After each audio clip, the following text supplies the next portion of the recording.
Here's another short video for you. Need to remove this because I need to clean it. But you're probably watching this to remove it. So if you grab a pry tool, put it in here, kind of squeeze it in right behind here, and you start prying on it, it will pop off eventually. Kind of need to do that on the same side, but I think if you just pull down slightly, it'll pop out. Pull back. And all you can see is just, it's two clips. There's like a little divot in there and a divot in there. And they just attach to here. Oh, that's really bad. Let me back up. Attached to there. So we'll just put the pry tool back into here. There it is. You pull it back and you can kind of pull out that little side. So I'm assuming it's the same thing on the other side.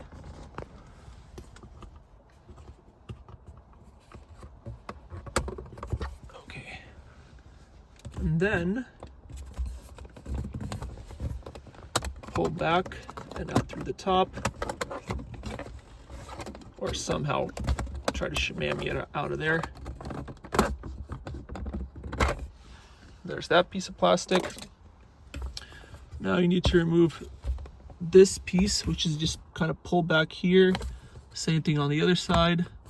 Kind of break it, it'll kind of come loose.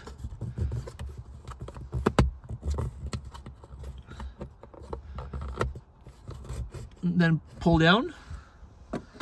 Now you have a connector right here. Just grab the actual connector and you kind of, actually let's just try to twist the mirror, and you twist it.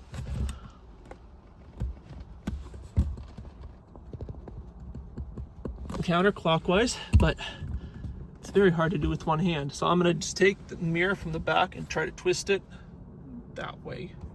Okay, twisted it off. So it's like you see, you have these like locker things right here. You gotta twist it counterclockwise, and then you just have this one connector for the power mirror.